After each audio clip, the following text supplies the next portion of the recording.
Hey, thanks for coming back for week 2. It's Neil Kennedy here from The Ranch. This week I'm going back in time a few months to having a chat with The Winter Passing, having just completed making, or in the process of making, New Ways of Living, which has just been announced for a 3rd July release through one of my favourite labels, BSM, Big Scary Monsters, and Counterintuitive over in the States. Love the record. The first single, Resist, is out and available to watch and listen. Check it out on YouTube. An absolute banger. So yeah, cut to the chat.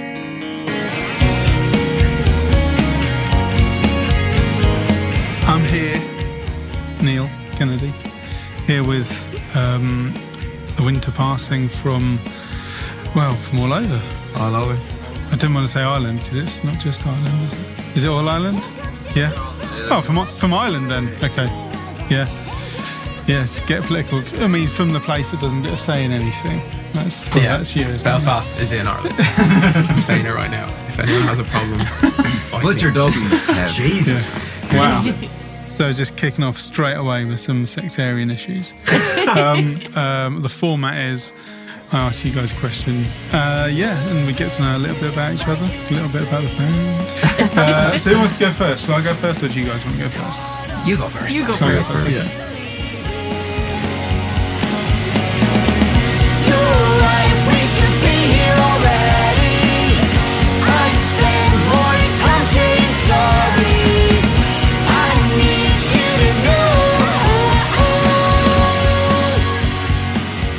Okay, this can be taken in any number of ways. I'm going to ask you what your earliest dream was. So either like your earliest dream you can remember actually having, or like what did you want to be when you grew up, that kind of dream.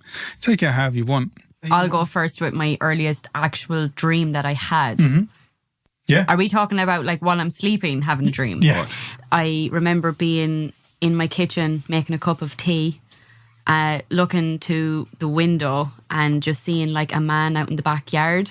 In my dream I was like, oh, that's a bit weird. So he's just out in my backyard looking in at me. And anyway, I turned around to flick the kettle back on and I was like, I'm just going to have a little look back out at this chap out there, still there. It's like, oh, God, this is very strange. Like, walked to my tap then and I looked up and your man was like literally just right at the window, like and this staring. was a dream. This didn't happen, this isn't like some psychotherapy issue that needs to be dealt with at some point. No, yeah, this was a dream. And he just like looked up at me and like he had his hood up and he was just like staring in at me. And then he started smiling, but his teeth were like really old like Dracula movies where like their teeth are like really tiny, like shark's teeth. And he just started laughing. Fucking and hell! Then obviously I woke up. Then I was like, "Fuck, that was a really weird dream." Jesus. Yeah, the only dream that really sticks out to me as a dream that I've had. You know, Jesus. Yeah. Wow. Yeah, I've had the plane crash dream over and over and over. Yeah, it's horrible. I don't know if it's an early one, but it's one that I always remember. It's just like the feeling of going down and next thing is like, oh, and then I wake up. And are you all right going on planes? Or? I used to be bad. I'd start looking out for Kate because she's worse. So I kind of took the fear away. Yeah. Cool. Nice. I haven't dreamt in years, to be fair. Wow. I think I know why that is. Have your dreams been dashed that much? Yeah. Wow. I don't know what my earliest one is, but I can tell you my fucking stupidest one that we were only talking about the other night, which is the dream that stands out the most to me, which was a couple of years ago. I had a dream that Dr. Dre decided to offer me an endorsement for headphones, and it was Beats by Marty. That was the brand. And he put a fucking load of money into this, like produced millions of these headphones, loads of marketing. I was constantly going to meetings with Dr. Dre talking about like how he was going to like, Joe, how we were going to market it, how much we were expected to sell in like the first quarter. All of this. It was like pretty legit deal I had going on here. And anyway, the fucking headphones weren't selling whatsoever. And I was constantly like getting pressure by Dr. Dre. He was like sending me like fucking emails and like messages like, He does strike me as like the passive-aggressive email type, Dr. Dre. That's what I was getting, except it was like getting like passive violent, like just letting me know how much money he's like in the pit because my headphones, my Beats by Marty headphones aren't selling. And what I woke up to, my last tiny bit of dream, which is when it ended and I woke up to, was the doorbell rang. I opened the door. Dr. J was at the door and he goes, Marty, sorry I have to do this. And he just pulls out a gun. Fuck off! And I wake up cold sweat like, that's my most fucked up dream. That's incredible. Wow. Oh, that's brilliant. Now you got to follow that. I really can't. I don't know. Dreams are weird. What about though, like your dream of like, did you have like a dream goal, as a child that yeah. like, oh, I want to be an astronaut or like Football player. I actually did. I wanted to play for Man United and I wanted to play for Dublin GAA. Didn't really come close to either of them. It's never really that good at sports, so decided to be not really good at music instead. Any look with the R10 boys? Yeah. Band? Step out in Crow Park and all that. Maybe, yeah. Maybe I'll join a marching band. Yeah. And then I'll be on the pitch for All Ireland final. Yeah. All right, it's time for our first question. Go for it. Who's your favourite member and your least favourite member of the band Creeper? My favourite member, probably Hannah. Okay. She's like probably just the nicest one. Okay. The others are all Ghoulish. arseholes in their own way. Hannah's probably the least of. Ian's not an arsehole, actually. Ian's really sweet. Ian and Hannah, they're my faves. Okay, Least yeah. favourite. Woo. Go on, Here say we it. go. I'm going to say Ollie. Because he's the most attractive. True. Okay. Yeah. Put it back on yourself. Also, he's just the worst one. Right, straight to the point. There you go. Nice. Love it. Okay, Good answer. great. What's your favourite lyric you've written? Have you got one that sticks in your mind? I do. I actually have it, but sure, like we haven't recorded it yet, so I don't That's know. a sneak preview. For the last song on the album, I just wrote lyrics. It's please mind yourself. I'll do my best if you do your best. And it's like, it's basically the last conversation I had with my grandmother before she passed. Aww. So like it just, nice. Oh, that's really nice. Oh God. You know what else? I really don't know what my one is. That's cool. I heard that from Kate today. I thought It's good. Yeah, that is pretty good. Nice. You've all wrote lyrics though. I haven't written Winter Passing lyrics. So What's your favourite Anna's Anchor lyric? Oh, Christ. Limerick is great. One that sticks out to me was just the chorus of one of the songs off our last album. It's called Precautionary Units. This is not the world that was passed on to you. So I studied environmental science in university, and like everything that we learn, you're just constantly reminded about, well, like a few different like EU laws, and there's the precautionary principle, and basically the definition of sustainability is that the world that you pass on to the next generation is in better condition than the way you received it. Right. And like, I think about, I suppose, the environment and the climate a lot, and I don't think any generation throughout history has actually done that. Like each generation has passed the world on, especially from an environmental sense, on to the next generation in a worse way than it was previously, and kind of wonder a lot, like where do you draw the line with that? Do you think it's starting to turn at all, or no? Personally, yeah. I mean, like it's a like genuine fear. I mean, you do see all these like drastic weather issues, and I mean, like Ireland is the most temperate climate that there is, and like we've had snow in April.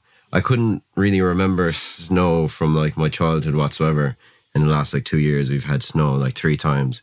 We've had the hottest temperatures recorded in Ireland in the last 2 summers consecutively. And it's like, it's kind of hard for you to like be like, oh no, it's fine, climate change isn't a thing. It's like all these drastic weather shifts, like, will this get to the point where, you know, it's like that movie The Day After Tomorrow? Like, it's a fucking, I'm sorry, yeah, it's a bit of a bleak thought, but No, it's realistic. yeah, Be and careful even about wolves. If there's one thing I remember from that film, it's that wolves become a big threat when it gets colder. Yeah. Yeah, and they can Right. swim as well. So water wolves are probably something we need to worry about in the future. people from Kerry as well, I feel like they'll survive hardy conditions, like, and pick up the scraps around them. People from Kerry. I don't get that Yeah. joke. No one will get that joke unless you're from Ireland. So, well, thanks for buzzkilling that, Marty. It was a fucking good joke. Jesus, lost on this audience. Right, yes, you'll go. So what is one record that you've produced that you think has been really underrated or like not as well accepted as received? Like every record I've ever made. There's a couple that jump to my mind straight away. Basing it on recent work. The band called Blue Canary, who no one's ever heard of ever, their last album we did in like a week, and I fucking love it so much. Right. I remember working on it. Actually, quite a lot of the engineering was done by Daly, and I was coming in towards the end of the day and being like, God, this is fucking great. This is so cool. Like, the lyrics are amazing. Yeah. And I spent a lot of the time doing the harmonies with him. It's like everything was it's just so weird and doesn't sound like anyone else. It's harmonies in the vibe of like Beach Boys-y kind of. Blue Canary. Like, Blue Canary, yeah. Really complex, but ugly harmonies. I'm intrigued. And the lyrics, there was a concept album about a post-apocalyptic world where he is travelling through, it's like a post-apocalyptic biblical landscape. Nice. It's really crazy, but fucking brilliant. Like, it's a rare talent to do something like that. Absolutely, definitely. Concept albums are always like so. And the guy's got the most obnoxious voice. And it's just, there's something like really punk about like the like a guy writing a really clever record. Nice. And yeah, it's just cool. I really love it. There's been a few. I mean, I could go on and on and on, but yeah. Okay, if you had to, which celebrity would you wrestle? Am I good at wrestling? in this scenario, Someone you'd want to. Do you think you? I'd want to hit. Yeah, even if you just got a few good ones Piers in. Morgan. So probably wouldn't mind giving him. Is that Tom Hanks? He'd Tom be gentle. Hanks? Would you lay a gentle. smackdown on him, would you? Piers Morgan? I would, yeah. Give him now a belt or two. You could get a steel chair out. Or, Yeah. I don't know much about wrestling. I'd but fight this. yeah. I'd go for gold, like go when for it it, when yeah. it comes to Yeah. Piers Yeah. Morgan. WWE wrestling, like really over the top. WWF, man. I'd love to have a wrestling match with this Irish Irish television presenter of a show called The Late Late Show. His name is Ryan Tuberty. I just don't like him. I just think he's a bad TV personality or whatever. And if I had to wrestle him, I'd challenge him, all right. That's what I want, like a petty grudge. Yeah, like, I love a petty He's grudge. like, why'd you hate Ryan Tuberty? He was like, why do I not hate Ryan Tuberty? Exactly. Like, are you joking me? Like, Yeah. yeah, that's my one anyway. Stephen Gerrard. Yeah. Steel chair. Oh, Right in the fucking gob. Yeah. oh, you hurt me. You're going to bring it down again with like... Oh, fuck, yeah. I actually don't believe in wrestling because just climate change is still really I'd wrestle climate change. Donald Trump. Donald Trump. I'm glad of, yeah. Trump. We have a little spark with Trump, all right. Oh, Jesus. No, I think I'd just wrestle someone like, because this is my opportunity to meet someone I've never met before. And so hold may them as well. closely as well. Oh yeah, you were really thinking about this. Yeah, you could get take it in a different direction. Jesus, who's the person I most want to meet? And like, if they bait me up, so be it. Tom DeLonge was the initial one. This is just like, I'd just like to wrestle him, not because I want to meet him, just he's an annoying prick. Yeah. Yeah. Actually, no, Hoppus is the one I'd like. Oh, yeah, Tom DeLonge, yeah. I quite like the direction he's gone with, like, Mad Bastard. He Definitely. got a lot of hate from the Joe Rogan episode. And I was like, Yeah, actually, it's so gas because it all just came There's out one. that it's all true. it's all I'm true. changing my answer. Joe Rogan. Joe Rogan, yeah. Personally, like, I just think, like, whenever I listen or watch his episodes, like, it is good. And, like, he gets amazing guests. And I do think he, at times, is good. But I think he seems like he never considers that he could possibly be wrong about something or that his opinion is not like the best thing in the world. Yeah. And whenever people have that trait, it really I fucking think annoys me. I'd like to wrestle the average Joe Rogan listener. that's Joe average Rogan listener. That's who I'd want to Love wrestle, yeah. Yes. You go on?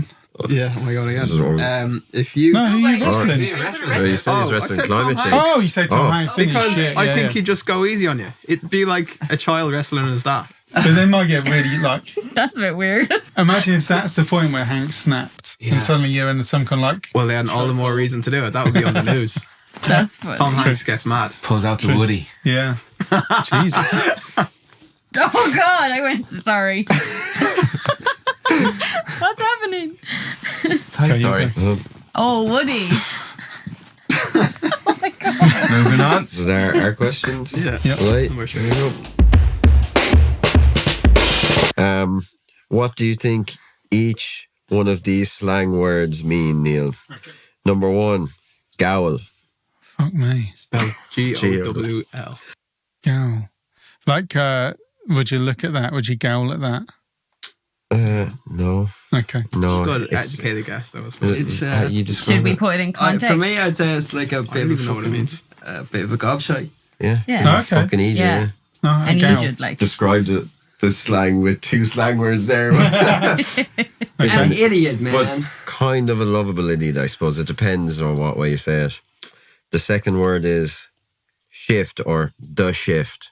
We'll go with the shift. I highly doubt you'll know this one. No, The shift. what do you think it In a is? sentence would be, I got the shift last night.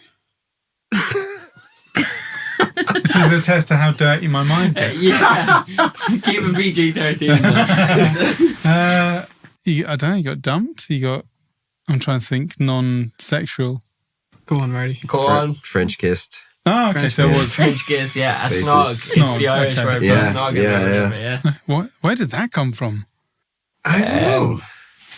Shift. It's been around. I know, it's yeah, It's a weird yeah, one. it's been around. Yes. Mind you, Like, It actually, if you got the shift, like you just kissed. I Very feel much like, like an early teenage thing. I Okay. feel like it went out of fashion like for a while and then just came back around. And I think back they're still into shifting the away. noise. Oh, it still is We're now. always shifting.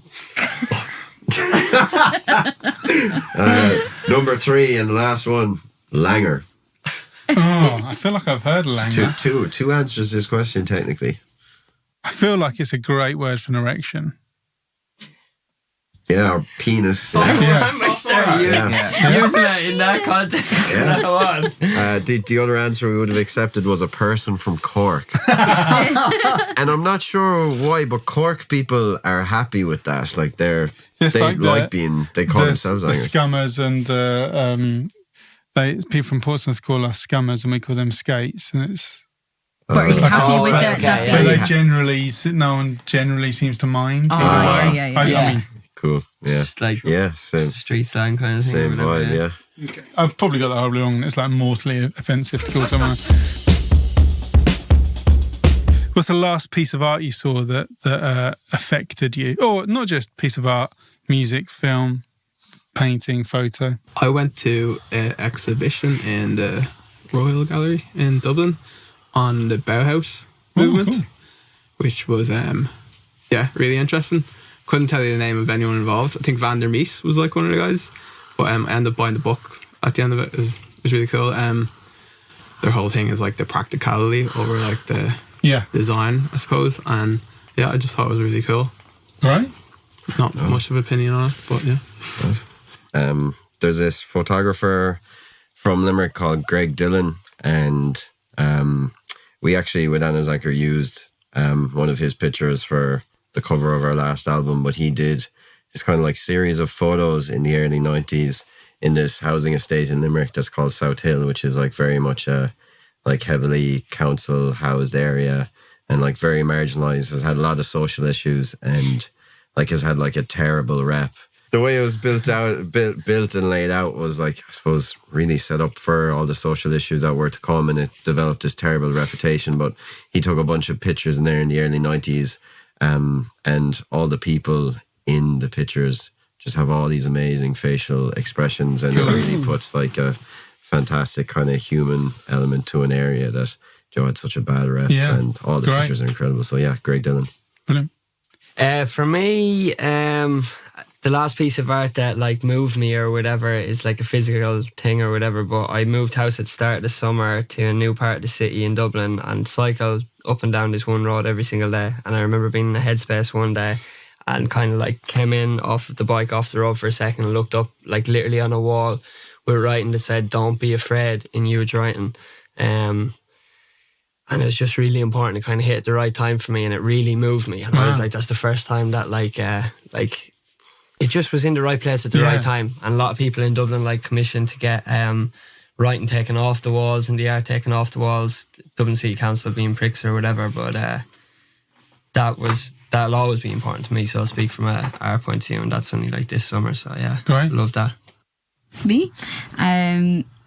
Actually, we watched the documentary together. Remember the photographer? Remember the film photographer? Yeah. Can't think of her name. Basically, it's a documentary. I'm going to find it while I'm talking to you. It's a documentary about this guy finds these like hundreds and hundreds of film negatives, and he's like, you know, what the hell am I going to do with this? Like, I mean, and he ends up purchasing them anyway because he's like, I might get them developed and see what happens. He ends up getting them developed anyway, and they're incredible, just out of this world. Wow. What's yours, Golly? I could say like all the cliche art and stuff in Paris, but it didn't really move me. I suppose one that I did come across was a Caravaggio one that like I had like heard all this stuff about his paintings and how like he uses real dark colours because to save money. Oh, is that what so it like was? you get like a commission, like buy the cheapest shittest dark colours and then go on the piss with all the money, and there's paint this very dark picture, and we were going through the Louvre, and next thing I came across this picture, I was like, that looks like Caravaggio, and I looked down at the thing and I was like, oh my god, it is. I am professional at now. That's really good. But yeah, I don't know, I can't really think Yeah, of so like the bright colours would be more expensive. Like, yeah, for sure. Like blues used to be like the most expensive colour. That's why incredible. Mary was always painted like in the most beautiful blue colours, because they were like extremely expensive and hard to get. Wow, brilliant. So her name was Vivian Meyer. Oh yeah. And there is lawsuits and everything over it now because the images turned out to be so incredible. Like, she just never did anything with them, but there's lawsuits now over like who is the closest relative to her, because like obviously she's passed now, and this was just a randomer who found all of her film negatives. And yeah, she was like a nanny. Millions. She was like a nanny in New York, wasn't she? She was a looked nanny after in New like York, these kids, and ended up like just bringing the kids down to the Bronx and like taking pictures of all this wild, crazy shit. Like, just like everyday stuff. Yeah, that's really cool. I'm after thinking of a song, and obviously a song is like art or whatever, that moved us all collectively, I'd say. And it's called Cod Liver Oil and the Orange Juice by an Irish band called the Mary Wallifers. Oh, that's a must listen. It's technically a cover of a Scottish Technically song. a cover, but like the rendition of the song moved me like no piece of music I've heard this whole year, and I absolutely love the song, and everybody here at the moment listens to it about 40 times a day, so I think we're on the same page. It's Right. Yeah, this band, they're like originally a hip hop like group called TPM, but they now have this trad.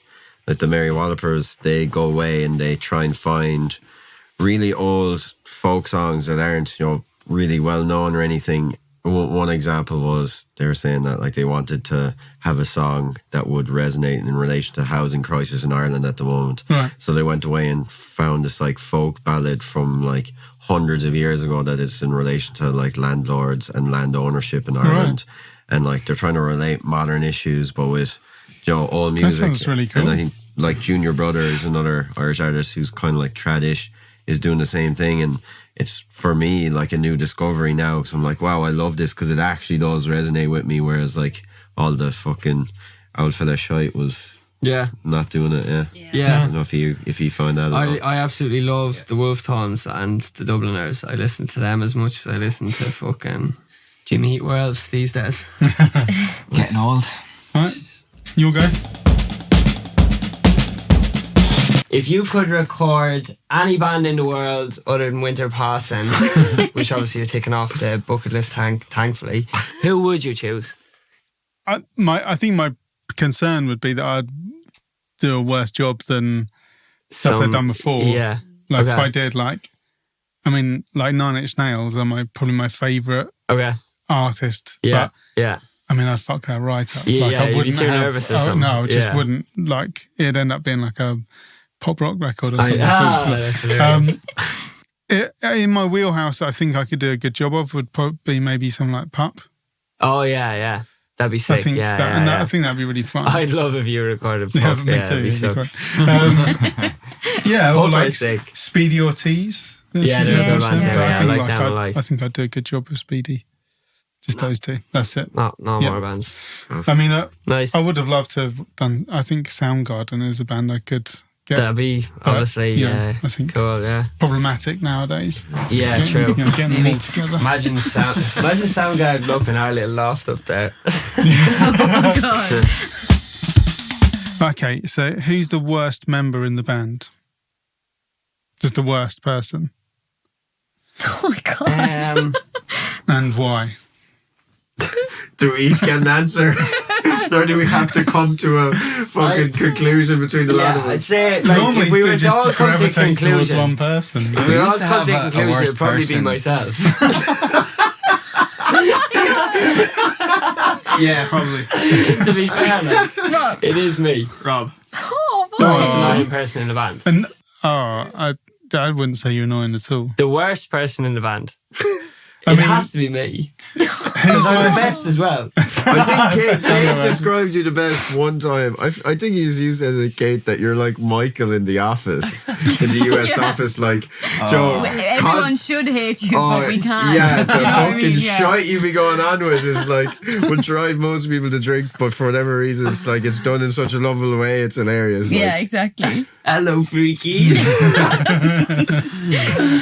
I don't want to say it to you, but I don't want to say it's any of you, but maybe it is you. it can be like a term like of endearment as well. Yeah, I mean, don't I think feel it a has hell of to a lot be. worse to be honest than you are the worst. Yeah. So I'm happy to take the blame. Yeah, I mean, normally I have asked that question a few times, and the whole room just looks at one person like it's just a thing that happens. That member is gone now, so Is that what it is? Yeah. we're happy where we are with this lineup. Okay, that's good. I suppose our next question sort of ties in with that one. Okay. What's the most annoying bad habits artists have when they're recording? Sleeping in. No, I guess one thing that's annoying is having parts they can't play. No, I don't think we've had that situation at all. I mean, like, I'm a songwriter of sorts as well, and I've played guitar for a long time, and I know what I can do and what I can't do. Yeah. And when I can't do it, if it frustrates me and I want to hear it, I get someone else to do it. Like, I've got no ego issues with that at all. Yeah, like, 100%. that's just, I understand your answer now. yeah, Yeah. I'd just be like, well, I want this to happen, but I can't do it. So if that is the case, I need someone else to do it. 100%. Yeah. I say, Okay, it doesn't even really wind me up, if I'm completely honest. It's just one of those things. It's one of those things, though, Yeah. isn't it? Yeah. Otherwise, You're fairly chill, to be fair. not much winds me up. Not much really gets me going. I don't like rude people. I don't like bullies. When quite often you get a band and there's someone in the band that's a bully. Like I can see him needling people, and it becomes my mission that session to be a prick to them. That's fair. Like, as in, if you ever see that in real life, you should be. I think that's like a real reactionary part of me. I can't stop myself doing it, and it has backfired. There's once this kid that was the drummer was really bad, but every time he made a mistake, he'd be like, you'd hit the talkback, and he'd be like, that's fucking shit, like kind of thing, like always giving it some some banter. negative and shit like that. Yeah, and this guy clearly wasn't very good. I mean, I remember him setting up his bass drum back to front and stuff. It's a whole thing. But I was like, I really don't like this kid, and he's like a real like reminded me of Augustus Gloop. Do you know what I mean? He's like a real like entitled little brat. Yeah. So I was like, don't you worry, when it's his go, I'll make sure he gets it. And he goes in to do his part, and first take, I just hit stop and was like, yeah, a bit less like a cunt this time. and he started crying. Whoa! Straight off the bat, like first one. Jesus. It was like, there was no laughter from there, nothing at all. And then I just had a quiet sob. Wow. So I had to go through and be like, oh, I'm really sorry. It's just like, it's just a bit of like, That's what the vibe was for the session. They deserve it. If you're dishing it out, like, the least you can do is fucking take it. Like, tears as well. Oh my gosh. A lesson learned on that one. Does anyone have a conspiracy theory they think is true? You'd go to bat for it. Do you know what I mean? It's the hill you would die on as a conspiracy theorist. I believe a lot of conspiracies. Yeah. Collie is definitely your man. The for UFO this. ones are really starting to, They're hitting home. yeah, really Tom DeLonge, lately. man. Yeah, for sure. The Navy SEAL that came out recently and said he was in the jet that was flying after the. Yeah, I'm yeah. not sure if you saw that. I heard about it. I haven't seen the Yeah, clip. But he did go on the Joe Rogan podcast as well. But that is like where people have to go now to speak to our Yeah, for generation. sure. Like that is Yeah. like Yeah. Saturday Night TV now, basically. But yeah, those ones are really good. yeah. And is it Tom Lazar? Yeah. Yeah. Bob Lazar. Bob Lazar, yeah. Yeah.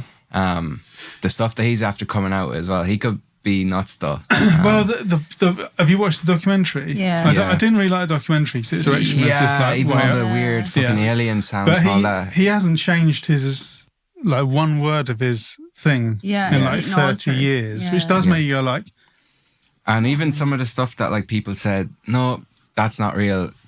He shows them the picture of the thing they used to sign in on their Yeah. hands, and he's like, yeah, there, I said it like so Yeah. many years ago, like this Yeah. was what we had, and they were like, yeah, that's it's pretty crazy. convincing. It like reads their bones or something, Yeah. the length of their bones and their fingers to sign in, and they're like, that is so ridiculous. I'm agnostic on whether UFOs have been here. I do obviously think there are aliens, but Yeah.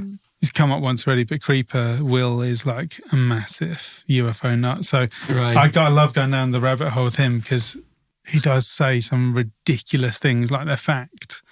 It's Yeah. like he Yeah, starts talking yeah, about for the sure, yeah. Norwegian blue aliens that are living up, and so what the fuck are you talking like? No one's ever seen like you just what?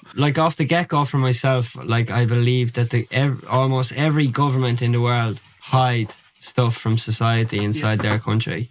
So that's like the backbone of any shipping under the. And even if you watch Blue Planet, man, you see like the stuff that's at the far bottom of the ocean. They look like aliens down there. Yeah. Oh, Aliens, man. yeah. I mean, Any others than alien? I'd probably be with Collie on the aliens thing. Yeah. Yeah. Yeah, or just ancient civilizations. I really I can fucking really- Yeah, that freaks me out a get little into- bit. Yeah. I really like that. Yeah. I that really like like that. I I did actually. I got talking to this guy at a party once. I didn't know him, but he was a PhD, and he was doing some. He was clearly really smart. So I was kind of chatting to this guy, and I sort of feel like a dummy talking to PhDs. Yeah, Like yeah. he's worked in some kind of. It's like microbiology or something. But he seemed really smart. And we were chatting about a bunch of stuff, and he started talking about this. He's totally invested in this belief. In fact, he's written a number of books about, like ebooks, whatever, about an ancient civilization and how you can see evidence of it everywhere if you look for it. And he would talk about the tours being like the sort of like worn down old hills on like Dartmoor, places like that. Yeah. He'd say they're like remains of old buildings and stuff like that. And I was really enjoying this conversation. And then he said, and it's all kept from us by the cabal of baby blood drinking Satanists that live at the top, and there's like, oh my god, like suddenly it's just like, whoa, holy fuck, where did that come from? And his friends had been watching me the whole time, and they like basically like 40 minutes in when I was like, and I sort of finally flipped, they're like, yeah, just sort of waiting for me to be like, what the fuck are you talking about, you crazy bastard? I was really enjoying it until the baby blood drinkers and all that stuff came out. And since we're in Southampton, I feel like we should bring up the Titanic. Yeah. When I was like, it never sunk. That's the and we have someone here that lives in Belfast. When I was like 10 years old in primary school, we were asked to do a poster project. And I don't know what got in my head, but I decided I was going to do this poster project. It could have been on anything we wanted, football, space, but I decided to do on the whole Titanic conspiracy. Wow. And I'm still back it to this So it day. was So they basically had like a sister ship to the Titanic, which apparently had serious issues with it. Like it was like docked, it couldn't sail, and it was like losing them a ton of money. So a part of the theory is that they masked that as the Titanic and sunk that for the insurance money. And there's like almost nothing recovered from the Titanic wreckage actually has Titanic on it. Like it all has the company name. And there's like a few bits and bobs found with the Olympic like embossment on it. There's like plates and cups and stuff with the Olympic on it. So Do you know the amazing story of the book that came out about 14 years before it. It's called like Despair or something like that. I can't remember the exact title, but it came out 14 years before. So I guess it must have been maybe, I don't know, it'd been in print for around a decade, so at turn of the century. And it was a book about the greatest liner that had ever been built called the Titan that sank on its maiden voyage by hitting an iceberg. That's a legit thing. Really? Yeah. So no, that's not like a made up exaggerated thing. It is a legit thing. And that was 10 years before it actually... So people will believe that they read that book and was like, Jesus, I mean, we have this knackered ship up here. Fuck, that's not a bad idea. I was reading something that basically said, like, if you think about it, around the time when that stuff was happening was the era when people were building bigger buildings for the first time and making bigger boats for the first time. Yeah, so it's kind of makes sense that there would be a bigger boat built. It could be chance, but at the same time, it's like, wow, that is really weird coincidence, isn't it? Absolutely, yeah. One conspiracy, I don't believe it, but I really like it, is the flat earth one. And like I heard about it for years, and up where I live in Belfast, I live at a place called Cave Hill, so just at the bottom of this big hill. It's quite far out of the city, like all residential, but on an ATM there's a bunch of little stickers that say the earth is flat. And I was like, all right, I'll look into this then. Oh yeah, I'll buy it. I'm in. Sold. Onto Google I go. Found that documentary obviously on Netflix and watched it. It is really funny, and I love the lengths they go to try and prove it. And there's some really like clever practical things they do, like that one where they shoot a beam through like the wooden plank and it goes like 14 miles, and they're like, if it doesn't meet at the exact same spot, like then we know the earth isn't round. But of course, like it doesn't work at all. And they're like, oh, it's inconclusive, but it's still flat. But like the whole thing, like as ridiculous as it is, it's just so weird. It more seems like a club for like lonely people to just like hang out. And I thought that part of it was really like nice, that it's just sort of like people on like fringe of society who don't really have much going on, that they all believe this one weird thing and then all meet up and hang out. I was like, that's nice. That's absolutely really cool. My old running route used to have like someone would get up in the morning and write in like chalk like the earth is flat and gravity doesn't exist and things like that. Like, gravity? Is that up for debate now? Jesus. This we were sat down by the river in Limerick one time, just on a bench, and this guy came up and he looked somewhat disheveled, but like didn't look homeless or anything. He's like, sorry, can I bother you for a minute? And that's usually never a good start, but for some reason I was like, yeah, go on. And he was like, I just like wanted to speak to you about something really important to me that I'm really passionate about, and that I would try to want to let people know the truth. So I'm like, fuck, here we go. And he said it was about like flat earth anyway, and he was like he wasn't like super forceful about his opinion, but he like gave us the whole rundown anyway on the whole flat earth thing. And then he started going off on trails about like chemtrails and like 9/11 and like every other thing. But like it became very apparent that his whole life was completely taken over by all these different conspiracy theories. And it was actually kind of sad. Like he was, I don't know if it's true, but he was telling us like, I used to be an engineer and I had a big fancy house, and I'm after getting rid of all of it because I need people to know the truth that I'm on a mission. I was like, Jesus, this has really fucking ruined your life. It's like, depressing. Neil, would you ever consider buying into the Coffee Dude as a franchise? Has he been talking to you? I've been talking to him. So Coffee Dude is this dude who has a van, then he just shows up here and he's got like a full coffee set up in the back of his van, sells like coffee out of his van. It's very intriguing, especially on first discovery. Cakes. He's been around for a while, you know. It used to be owned by another guy that was like, well, I thought it was his dad at first, but it turns out it's not. A guy called Phil, and now it's Pete the Coffee Dude. Was he as charismatic as Pete? No, he's much grumpier, and he sold like, you know, those £1 sandwiches you see in newsagents that are like really dry. He'd sell them as well. Okay, they were horrible. And then Pete took over, and obviously he's like much more charismatic, and he loves, you know, he's good with the food and stuff. In the summer, you get nice salads. In the winter, you get nice soups. I think if we're going to if I'm talking about transfusing some of my millions into his business to put up to the next level. Yeah, what would you do with the millions, man?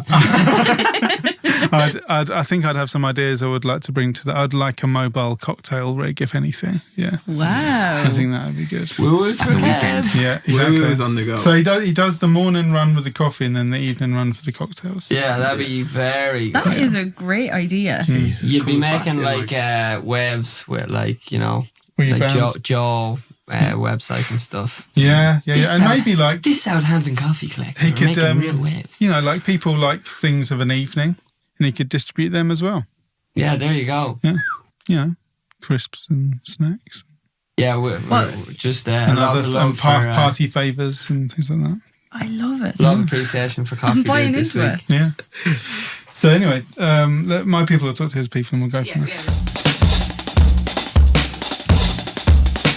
Okay, I'm going to ask my last one, and it's my favourite one, and it's: have you ever seen a ghost, or do you have a great ghostly tale? Okay, I'll tell my first one. Robert's girlfriend, my best friend, Michelle, was staying in my room one night. She told me the next morning that she woke up and she was like, she thought that she saw my dad, you know, come into the room. And I was like, oh, that's a bit weird. And we said it to him and he was like, no. And she was like, oh, right. So then a couple of weeks later, she went to a psychic and basically it was actually her granddad who had come to see her and he stood at the bottom of my fucking bed staring at Michelle. Wow. And I was like, oh, lovely. Yeah, is it okay if he maybe doesn't come into my room ever again? Or... Yeah, so I think that's my only like near ghost experience that had nothing to do with me. But I remember there was like a local urban tale that like there was a ghost out like on this old bog road. Not far Bog from Road. Bog Road, What's a bog road? A road that goes through a bog. Yeah, there was like a tale years ago that like on the Rathdowney Road out in the middle of the forest. Turn off the lights, middle of the road, turn around in the car. And we did it. We drove out and we're like, okay, the point in the road where like it comes out a little bit more and there's two gates on either side, face the, you know, all these instructions, turn off the lights and look out the back window.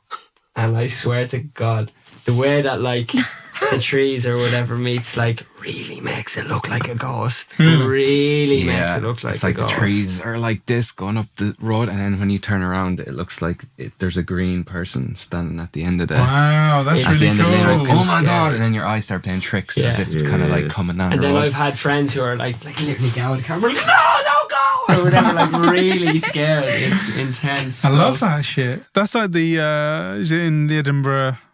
Oh, the dungeons. Yeah, and you get that standing wave that makes your eyeball vibrate, and people thought they'd seen ghosts, but it's actually just like a really low frequency wave, like making your eye vibrate. Yeah, there you go. There's roads as well that like you can be parked on them facing upwards and it will roll you up the hill. Yeah. Things like that, like that's great. Create urban myths, I suppose. Yeah.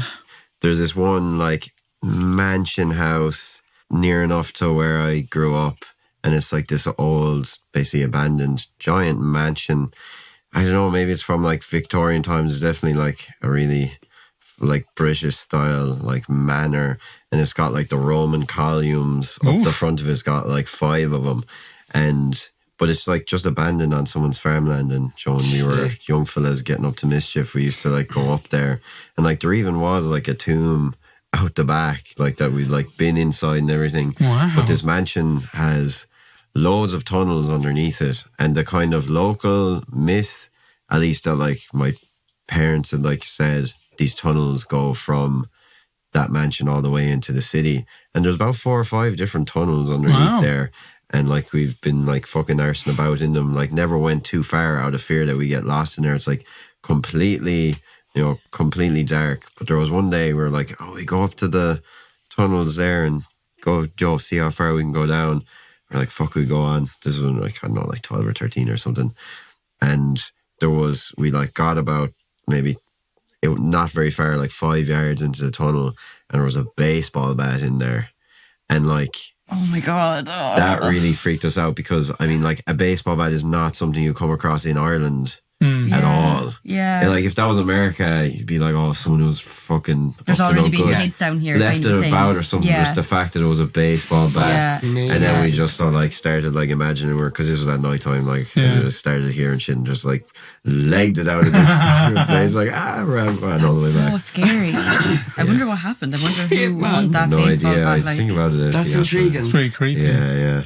Like the house is still there. Sometimes I get urges like, well, fuck, I'll go back up there and go down and see how far these tunnels go. I definitely would love to do that sometime, Martin. It's the type of thing where like maybe it only goes like fucking 20 meters. Yeah. But it's like you can't get past that point of I'm going too far now. Like, yeah. Like maybe that was used in a crime, that baseball bat, and it's just been hidden down there. Yeah, that's the scary thing. Yeah. Like, I'm well up for investigating anyway. Yeah, definitely. Who's your favourite Irish band other than us? Curb Dog. Curb Dog, what a great answer. Cormac Battle. I didn't know that. I'm glad. I love Curb Dog. I think you're cooler now. Thought you were pretty cool as is. No, I love Curb Dog.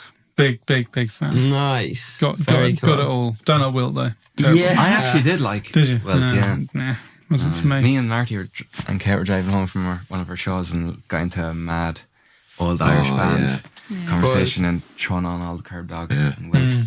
No, massive fan. Totally. And from your ancestral home. And from my as ancestral well, home of as we found Kilkenny. out. Apparently. The first I heard of it was like 3 days ago. Sicko Such a podcast. good answer. Thanks, guys. That was really good Thanks. fun. Good crack. Thank Good you, fun. Leo. Cool. And yeah, that's it. Good Rock. talk. Thanks very much. Bye.